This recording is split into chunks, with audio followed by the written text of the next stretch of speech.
What can I say about George? I mean, he was a great guy, he was a huge talent, and most importantly, he was my friend. I remember the first time we met when we were making the film Doonby, when Ernie Hudson arrived on the set, being driven by this strange guy with smiling eyes and a long white beard, and I thought, who the hell is this? And at lunchtime, there he was, sitting in the corner of the little restaurant we got there, strumming away on his guitar. And by the evening, he was there jamming with John Schneider. And I said to him, that's a nice song, George. Who wrote that? He said, I did. And I said, well, have you got any more of those? And he said, well, just maybe one or two. And he then played a medley of maybe 8 or 9 great little songs, which we then used as the background to several scenes within the bar where we were shooting at that time. A little bit later, when we were filming, George came over to me and said, listen, I've written a little song that could be sort of intro to the movie. It's called Coming Back to Smithville. And he played that to me, and sure enough, that was the opening of the movie.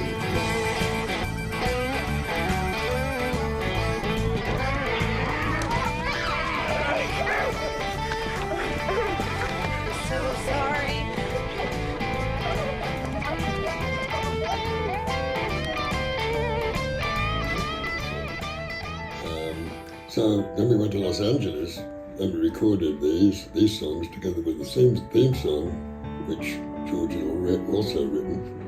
And they booked backing groups of top musicians. But George wound up doing everything, including the singing. He played lead guitar, he played bass, he played the harmonica, of course, and he nearly played the drums, except the drummer wouldn't give up his sticks. And the engineer there said, my God, who is this guy? He does everything.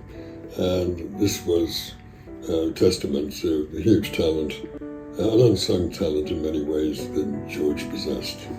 Lucy May loved the party. She's a woman on the go. She gave her sweetest loving to a man she didn't know. Lucy May, you better mind what you do.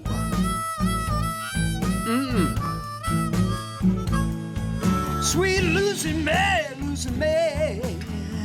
the devil's after you. There was a character in the movie I'd written who was just sitting on the sidewalk begging. And we used George, and George actually then got the top hat and the battered waistcoat and gave him a guitar, and Blind George was born. He went on there to sing the ballad of Lucy May, which was a very pivotal moment in the movie, and also to finish the movie. Lucy May, mind what you do. Sound pretty good. Lucy May, the devil's after you.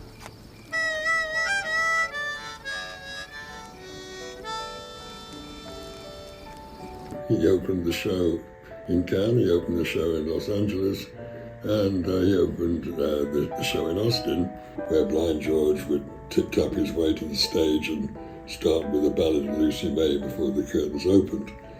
George then went on to recreate the character of Blind George right across Mississippi and Alabama and wherever he played. He was a great, great character. When he was in Cannes, he even took that character out to the Croisette busking and made quite a few bucks doing that until he was recognized by a couple of people who knew him from Austin.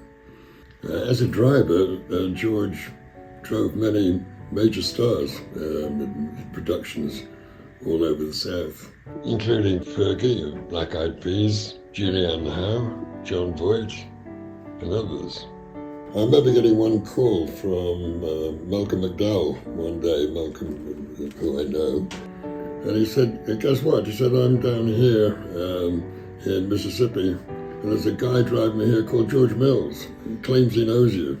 He's telling me all about George Formby and the ukulele you guys bought in Los Angeles. It was a very small world, and George was loved by all of them. And as he was by pretty much everybody who met him. On a personal note, I remember one evening when George was tremendous help. George and I were staying out in a little hut by a lake after the end of filming, and the doctor who was the medic on the film came over one evening and gave me the news I'd been diagnosed with stage 3 throat cancer. And he left, and George said, well, you know, maybe we should go through this crate of beer.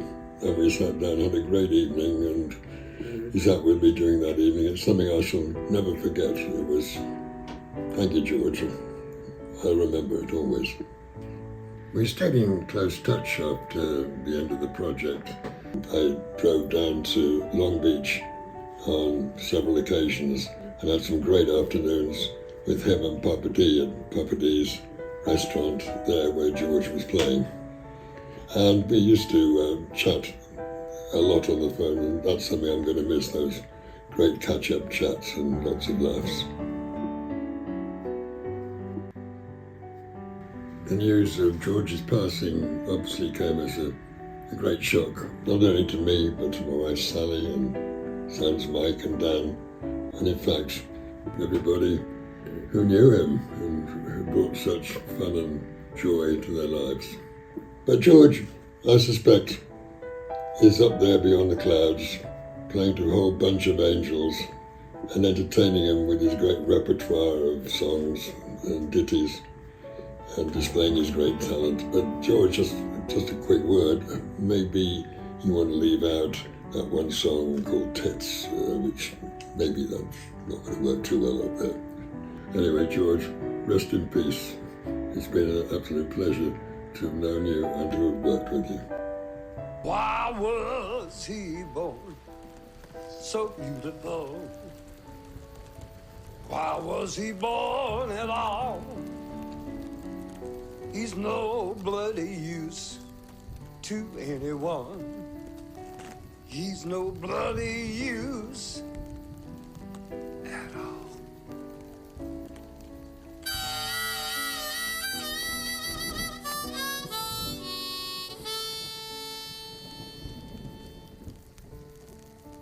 Brilliant, man.